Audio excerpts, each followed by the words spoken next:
ውጤታማነታችንና ስኬታችንን ከፍ የሚያደርጉ 5 ምርጥ ባህሪዎችን በዚህ ቪዲዮ አሳያችኋለሁ። ታላቁ ሊቃውንት ሊቅነት ነኝ። አብራችሁን ቆዩ። ሁላችንም በህይወት ስንኖር እንግዲህ ማደግ ከፍ ማለት በገንዘብ በቤተሰብ በግንኙነታችን በኔትወርካችን በብዙ ነገር ከፍ ማለትና ማደግ እንፈልጋለን። እድገትና ለውጥ ግሮዝ ደግሞ የእድገት ባህሪ የእድገት ማንነት የእድገት አስተሳሰብ ይፈልጋል። ያ አላችሁ ወይ ነው የመጀመሪያው ጥያቄ። በዚህ ቪዲዮ ማካፈላችሁ 5 ባህሪያት የእድገት ባህሪ ናቸው፣ የለውጥ ባህሪ ናቸው፣ የመለወጥ ባህሪዎች ናቸው። እነዚህን ስታንጸባርቁ እነዚህ ስትላበሱ ነው ለውጥም ፕሮዳክቲቪቲም ውጤታማነትም ወደ እናንተ የሚመጣውና ከፍ የምትሉት። የመጀመሪያው እንግዲህ ፎከስ ወይም ትኩረት ነው። በጣም ማንደራደርበት በህይወት የትኛውም ስኬት ላይ ለመድረስ የትኛውም ለውጥ ላይ ለመድረስ ካሰብን የመጀመሪያ ባህሪያችን መላበስ ያለበት ትኩረት ማድረግ ነው። ዚስ ዴይስ በጣም አብዛኞቻችን ትኩረታችን ተበታትኗል። ምን እንደምንሰራ አራቀም። በአንዴ 5-6 ነገር እንጀምራለን፣ በአንዱም ውጤታማ አንሆንም። ስፔሻሊ መልቲታስኪንግ በጣም ያጠቀናል። ሶሻል ሚዲያ አእምሯችንን በጣም በቃ ግራ ጋብቶታልና ፎከስ ማድረግ እየከበደ ነው። ፎከስ የሚባለው ባህሪን ካልተላበስን ፎከስን የኛ ማንነት ካላደረግን ውጤታማነታችን እየወረደ ዝቅ እያለ ካልሆነም ስታክ አድርጎ የሆነ ቦታ ነው የሚቀረው። ውጤታማ መሆን ፈልጋለሁ ካላችሁ ፎከሳችሁን ትኩረታችሁን ማስተካከል፣ አንድ ነገር ላይ ለረጅም ጊዜ መስራት፣ አንድ ነገር ላይ ጸንታችሁ መቆየትን መለማመድ፣ ስፔሻሊ ስኬታማ የሚያደርጋችሁ ነገር ከለያችሁ በኋላ ማለት ነው። ያን ማድረግ አለባችሁ። ፎከስ እንድታደርጉ እኔ ሪኮመንድ ማድረጋችሁ 2 አይነት ባህሪዎች አሉ። የመጀመሪያው ፕላን ማድረግ ነው።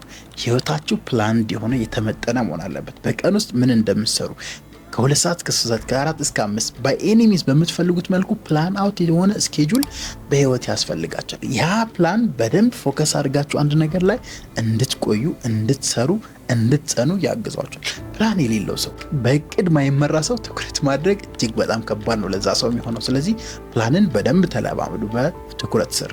ሌላኛው ፎከስ ለማድረግ የሚያግዛችሁ ቃላችሁን መጠበቅ መቻል። ይሄ ትልቅ ባህሪ ነው። በነገራችን ላይ ዘንድሮ አብዛኛው ሰው አጭቤና ቃላባ ይሆናል።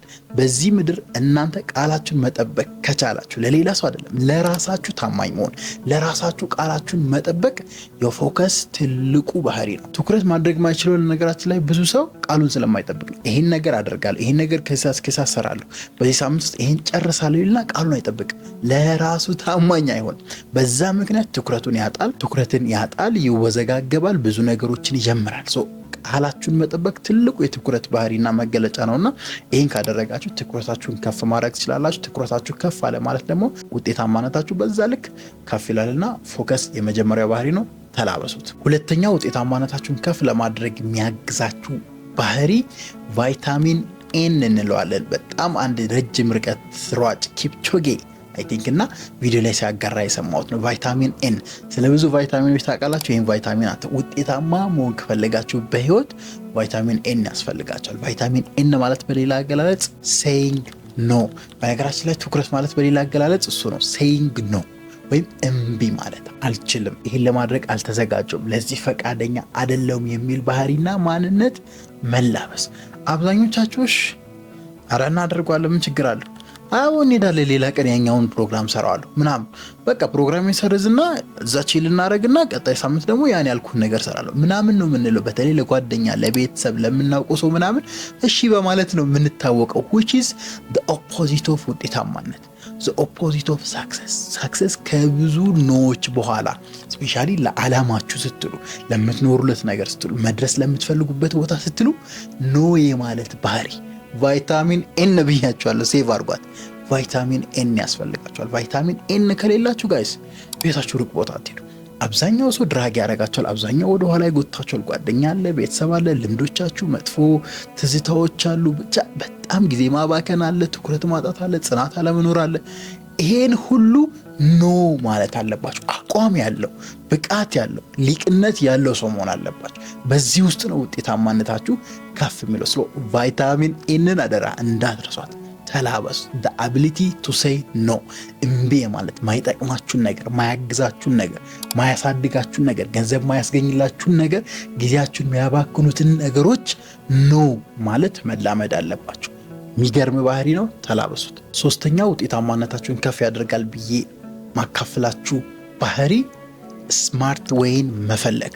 ጋይስ ዲስ ዴይስ ስቲል በሃርድ ወርክ ብቻ የምታምኑ ከሆነ ተበልጣችኋል። ጠንክሬ በሰራሁት ልክ ነው ማገኘው ምለወጠው ጥሩ ቦታ የምደርሰው ብላችሁ የምታምኑ ሰዎች ከሆናችሁ ልንገራችሁ ተበልታችኋል። ሪሊ ነው የምላችሁ። ይሄ ዘመን ይሄ ጊዜ የስማርቶች ነው። ይሄ ጊዜ ስማርት ዌይ የምንሄድበት ነው። ነገሮችን በተለየ መንገድ የምንሰራበት፣ ነገሮችን በተለየ መንገድ የምናስብበት፣ ማስታወቂያዎችን በተለየ መንገድ የምናስነግርበት ዘመን ላይ ነው ያለ ነው። እዚህ ዘመን ላይ ሆናችሁ ዶንኪ ወርክን ማቆም አለባችሁ። ስለዚህ ማንኛውም ስራ ሲሆን የምትሰሩት፣ ማንኛውም ፊልድ ላይ ተቀጥራችሁ የምትሆኑ ትችላላችሁ፣ ቢዝነስ ላይ መሆን ትችላላችሁ። you have to look ስማርት ዌይ መፈለግ አለባችሁ። በተቻለ አቅም ጊዜያችሁን ሚኒማይዝ ሊያደርግ የሚችል፣ በተቻለ አቅም ኢፈርታችሁን ሚኒማይዝ ማድረግ የሚችል ላይክ ኤአይ ማለት ነው። በጣም ከባድ ጥያቄ አእምሯችሁ ሲመጣ አድርጋችሁ ጊዜያችሁን ጭንቀታችሁን ቆጥባችሁ አሳንሳችሁ ቶሎ ሶሉሽን የምታገኙበትን መንገድ መፈለግ አለባችሁ። ውጤታማነታችሁ ከፍ የሚለው በዛ ነው። ስማርት ሆናችሁ ስማርት መንገዶችን የምትፈልጉ ሰዎች መሆን አለባችሁ። ለዛም ሪኮመንድ ማድረጋችሁ ቅድም ጠቀስ ያልኩትን ኤአይን መጠቀም፣ የቴክኖሎጂ ውጤቶችን ግብአቶችን መጠቀም፣ እንዴት አንድ ነገር በተሻለ መንገድ እንደሚሰራ ማጥናት፣ ሪሰርች ማድረግ ትልቅ ባህሪ ነው።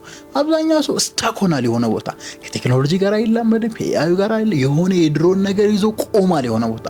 ያን ባህሪ ማስወገድና ስማርት ወይን የመፈለግ ሜንታሊቲ፣ ፐርሰፕሽን፣ እይታ፣ ማይንድ ሴት፣ ሊቅነት ማዳበር አለባችሁ። በዚህ ውስጥ በእርግጠኝነት ውጤታማነታችሁ ከፍ ይላል፣ ስኬታችሁ ከፍ ይላል። ስታርት ሉኪንግ ፎር ስማርት ዌይስ ሶስተኛው ምርጥ ባህሪ ነው፣ ከውኑት። አራተኛው ውጤታማነታችሁን ከፍ የምታደርጉበት ባህሪ ዲሲፕሊን ወይም ስነ ምግባር፣ ራስን መግዛት በአማርኛው እንለዋለን። ዲሲፕሊን እያልኩ ቀጥላለሁ። ዲሲፕሊን በአጭር አገላለጽ ማይክ ታይሰን የሚለዋል መሰላችሁ፣ የምትጠላውን ነገር ማድረግ የሚደብርህን ነገር እንደምትወደው አስመስለህ ወይም ራስን አሳምነህ መስራትና ማድረግ ነው። በሌላ አገላለጽ ወደ እንግሊዝኛ ስንመጣ doing what you hate like you love it።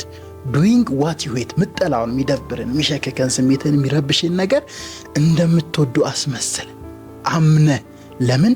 ያ ነገር ስለሚቀይር፣ ያ ነገር የተሻለ ቦታ ስለሚያደርስ፣ ያ ነገር ውጤታማነትን ከፍ ስለሚያደርግ፣ ያ ነገር ምርጥ ሰው እንድትሆን ስለሚያግዝ፣ ያ ነገር ገንዘብ እንድታገኝ ስለሚያግዝህ ብቻ ጠላውን ነገር እንደምትወደው አስመስለህ መስራት እንይላልና በጣም ወድለት አባባል።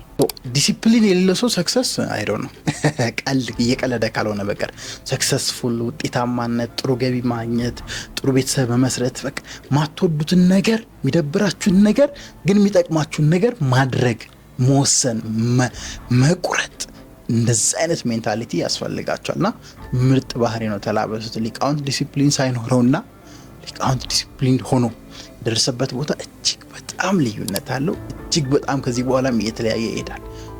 ራሳችሁን ፑሽ ማድረግ ልመሉ፣ ከስሜታችሁ በላይ መሆን የውጤታማነት ትልቁ ሚስጥር ነው። ስሜትን ማሸነፍ፣ ደስ የሚላችሁን ነገር ገታ አድርጋችሁ ጨከን ብላችሁ የሚደብራችሁን ግን የሚያሳድጋችሁን ነገር ማድረግ። ለምሳሌ ላይክ ማትወዱትን የሚደብራችሁ ነገር ማድረግ በቀላል አማርኛ ማንበብ አትወዱም፣ ግን እውቀት ስለሚሰጣችሁ ትወዳላችሁ። ገንዘብ መቆጠብ አትወዱም፣ ግን የተሻለ ነገር ስለሚሰጣችሁ ገንዘብን ቆጥባችሁ ገንዘባችሁን ትቆጥባል። ጓደኞቻችሁ ጋር መሆን ትፈልጋላችሁ፣ ግን ያችን ጊዜ ደግሞ ቫሉዌብል በሆነ ነገር ባሳልፍስ ብላችሁ ራሳችሁን ጨክናችሁ የሆነ አሪፍ ነገር ማድረግ መስራት። ጠዋት መነሳት አትፈልጉም፣ ግን ጨክናችሁ በቃ መነሳት ማለት ነው ዲሲፕሊን። ምጠሉትን፣ የሚደብራችሁን፣ የሚሸክካችሁን ነገር ደፍራችሁ ወስናችሁ ቆርጣችሁ ማድረግና መስራት። ለምን? ስለሚለውጣችሁ፣ ለምን? ስለሚያሳድጋችሁ። ዲሲፕሊን ማለት ያ ነው። የውጤታማነት ትልቁ ሚስጥር ዲሲፕሊን ውስጥ ነው ያለው። አራተኛው ባህሪያችን እሱ ነው። አምስተኛውና የመጨረሻው ባህሪያችን ጽናት፣ ፐርሲስተንስ በእንግሊዝኛው ጽናት። ሰማይ ከፍ ምድር ዝቅ ብትል አለማቆም። የሊቅነት የጽናት ትርጉም እሱ ነው። ሰማይ ከፍ ምድር ዝቅ ቢል አለማቆም፣ መስራት፣ መታገል፣ መጣር፣ ስማርት የሆነ መንገድ መፈለግ። ሰው እኮ ኔትወርካችሁን ማስፋት፣ ልምዳችሁ ማዳበር፣ ማንበብ፣ ማጥናት፣ በቃ አለማቆም። እበዱ። ህልማችሁ፣ ድሪማችሁ እስኪሳካ አለማቆም መሄድ። ሰማይ ከፍ ሊል ይችላል፣ ምድርም ዝቅ ልትል ይችላል፣ ግን አለማቆም መሄድ፣ መቀጠል፣ መስራት፣ መልፋት። ሰሞኑን ይሄ ያሲኖ እንዳለው መሞከር፣ ማድረግ፣ ፌል ማድረግ፣ መነሳት፣ መውደቅ፣ መነሳት። በዛ ውስጥ ነው ትልቅ ሊቅ ቦታ የሚደረሰው፣ ስኬታችሁ ላይ የሚደረሰው። እነዚህን 5 ባህሪዎች ከተላበሳችሁ ጋይስ በእርግጠኝነት የስኬት ማማው ላይ አብረን እንገናኛለን ብዬ አምናለሁ። ሊቁ ነኝ። በቀጣይ አስተማሪ የባህሪ ቪዲዮ እስክመለስ ድረስ ቻው። ላይክ፣ ሳብስክራይብ፣ ሼር ማድረጋችሁን እንዳትረሱ።